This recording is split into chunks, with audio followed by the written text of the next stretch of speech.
Hello, this is Uncle Jim.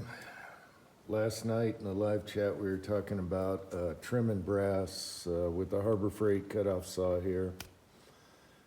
And this is going to be different because it's a different caliber, but I just wanted to go over some things. I have, I think, 50 more brass I need to make 44 Russian out of. So I'll just show you one or two here and what I do, and don't make it overcomplicated. So what I like to do, I've had this for many years before I even moved here, and making 300 blackout brass. And so what I do is I just have a toolbox here, cheap toolbox, bolted it on here, and I can keep all my jigs and accessories inside the toolbox, pick it up, move it around, boom, bang, pow. And the reason is I like the excess to drop off the side into containers. And a long time ago, I did a video on this. I never changed it, but we made this. This is for the 300 blackout. We made this extension here to separate the chaff from the shells. So this drops into one container and the shells drop into another, and you don't have a bunch of these all over the place flying around. So there's that. This also has an adjustment for level. I didn't bother with this. So I think it was a month ago, I had a YouTube strike, and so on Uncle Jim 3, I was just all over the place, and at 1 in the morning, I made a quickie jig to make 44 Russian. Real quick, down and dirty. I want 50 brass, I want to do it now, and I did it at 1 in the morning. Okay, so it was similar to this, and so I'll show you what I'm doing here. Now, on this one, it's going to reference off the rim of the shell, so it's not going to go through. But these will go through the tube and drop into a container, so they're not all over the place in the way flying around. All right, so these drop down the side here. So I just took a piece of PVC. This fits perfectly on a 44. So if you want to make special or Russian or whatever, just have your cut line. So on this one, if I want to make special out of Magnum, before I go to Russian, whenever you get like a case mouth split from crimping it a million billion times, you can do that. But in this case, I just upgraded this one just so I can make 50 more, because after using the first one, I figured out what I want to do here. All right, so this won't go through. It's referencing off of here. I got a square cut on a piece of PVC. Costs you nothing. And I put a little finger safety guard on there for the safety Sioux out there that might complain. And then I put a little thumb notch here so I can pull them out after I cut one, all right? And then I'll have two containers, one with the fresh brass, one with the cut brass. Now, on the live chat, I was saying, let's keep it simple. Think like a monkey. I'm a monkey. I'm not going to do B square and all this mathematical stuff to get this squared up. It's super easy. For one, you can't trust Chinesium as far as their little clamp here. So you want to check that to make sure you're cutting straight. And then your next problem is level, this way and that. Now this, I don't need to use it a lot, maybe every so often. So I didn't put an adjustable on here for level. So what you do is when I set this up, I had my length I want. You got to leave it a little extra. When you trim it, you want to make sure it trims all the way around. At the same time, you don't want it too long where you're trimming forever. So it's a fine line between being too short with a weird cut or being too long and you're trimming forever. Once you figure out that line, it's super easy. So got that figured out. Now, I just rigged this one up just now so I can finish 50 more and then I'm done for a long time until I get some split on something else, and then I'll make a few. I'll just set it back on here. Another trick is you can put some blue tape down and say you want to keep this on there or whatever, and then just take some hot glue and glue those spots, and it's going to stay there. It's not going to do anything, and it won't, the glue won't stick, and you can pull it off, okay? So that's what I did here, because in this case, this PVC tubing, I just want the cutting saw to just go until it clears the brass, so it cuts it completely, but it doesn't go through the PVC. And I have some PVC glue on a piece here that reinforces that so it doesn't wobble around. If that makes sense, because that's the weak spot. And then with the dab of hot glue, it's not gonna, like if you pushed on it, it won't do this or anything from here to here. And that's just my quickie little jig here. So if I was gonna do a ton of these later, yeah, I'd make a better one, but this works fine. It'll be fine. So on the level, mark your piece of brass, whether you're doing 300 blackout, whatever, and just do a line here. And once you cut it, you'll see if you're cutting at a 45 or whatever, and you can adjust it for your level here once you get your side to side straight. So for this jig, I had to deal with a few things when I did it in the middle of the night, and one was there's 2 bumps on this saw, and it's gonna hit the PVC before it will clear and totally go through the brass. So I had to take a file and remove these spots where it hits on top of here.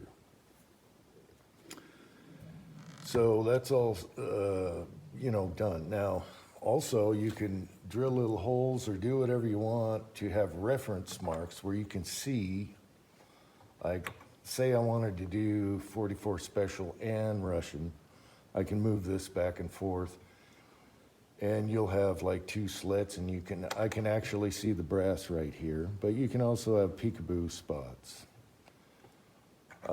So I had to do a divot here because it was just faster getting the brass out of there since we're not going through like you would with the 300 blackout. So that's what I'm doing for a rim cartridge like this, and it works. So I'll fire it up and I'll show you one. Now I had spot glued this because I don't want this to be, it's a little flimsy because you're almost through the PVC, even with the reinforced piece. This only took a few minutes to make, okay? And that's all I need. So I'm cutting a little bit at an angle. However, I had it so good, because you do one first, you go over to the trimmer and make sure it's where you want. You don't want to be having to trim too much, and you don't want it too short because you just ruined a piece of brass. So you test, you go trim, and this is about where I wanted it. Now, it is cutting at a slight angle. However, it's not taking a lot of trimming, so I'm gonna leave it like that. But otherwise, you could shim it up like this, whether you shim something under, whatever. So, and the glue is a nice trick because when I pull this off of here, I can put it back in my toolbox and put it back on here, run the saw to my reference line. I have reference lines here, test one, and we're good. So there was also talk about using a vacuum for the shavings and all that. A vacuum would drive me absolutely nuts. I hate the sound of a shop vac. I just take my little carry handle here, pick up my box, go put it out on a bench, open the garage door, all right, go a few feet out the garage door on a nice day, do my cutting, take my cordless leaf blower, blow everything down, and put this back in the house. It's that easy. Now, since this one is referencing off the rim, all my cuttings are going in here and then coming down and dropping off, you know, into a container, whatever. What I did notice is, you know, when you're sawing, it's kind of rough and it can catch. So I could have like 20 of these stuck in here, and all of a sudden I can't get my next shell in because it's hitting something. So I just took a little dowel here with I think that's a 9 Makarov shell that I don't use. And every once in a while I'll have to plunger 20 of these out if it gets stuck, because this circumference is pretty close to this and they can get angled. So there's that, all right? So I got my little shoving stick if I need it. And it goes really fast. Another thing for speed is you can put a rubber band here, around here, so your saw blade's closer, but not touching yet, and just be doing this instead of all the way up. And any of you guys that have these, the first thing I do is nip off that safety. All right, that stupid safety, just cut her down. Okay, so we'll plug her in and do it. I'm not doing it outside the garage door because I'm just going to show you a couple, but that's how I do it. And it's, keep it simple, stupid. So something like 300 blackout, yeah, you're going to do a lot. I'll have an adjustable screw and everything is right and everything is marked. And then separate the chaff from the brass you want. But in this case, I'm just making 50 more, and this worked. And it was super easy to work with because it's PVC. I'm sure you could 3D print one, but why? I could make this faster than you could print one. All right, let's plug her in and finish this thing. Okay, another thing I mentioned on Uncle Jim 3 when I did this in the middle of the night was go slow, all right? Slow wins the race. I'm still using the same blade, and I've done a ton of 300 blackout with this. If you jab at it, you're gonna screw up your blade, your belt, everything on this motor. This will last forever. I've had this forever. Okay, so you wanna go slow. Slow wins the race. So let me turn down the sound. And this goes pretty fast. I'll cut one, do this, put another one in, cut it, do this. Since we're not going through, it's more of a pain because your leftover brass is here. I could also have a hole here where they fall into the thing, but I'm not gonna bother. I just grab it, throw it in the container.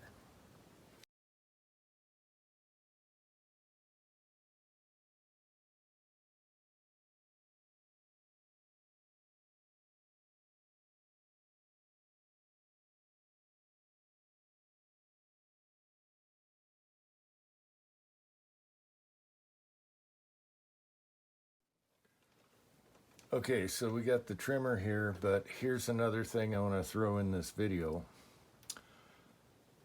We made this mount here for the APP originally. Now I do all my powder measures on it, every accessory I want. I still need to do one with the vise so I can hold stuff like ARs and stuff on it. That's the only other thing we haven't made. We just use plates.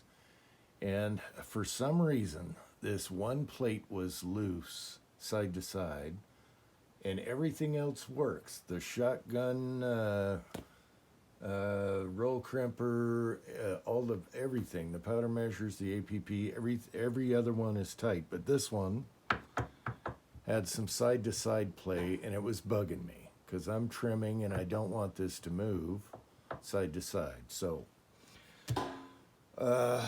instead of using another plate, we just disperse the metal here with a punch and it works. And you don't see it, so once it's in there, shoved in, you don't see it, and then it doesn't move at all. So I thought I'd show that. And this one's a little on the tight side. We can go out and hit it with the hammer on each side, but there you go. This does not move at all. It's rock solid, just like the rest of them we use. I think we have, what, 5 or 6 of these things hooked to different things.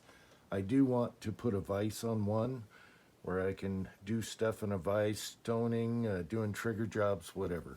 That'll be later down the road. So, okay, so I'll show you that right here where we did that and continue.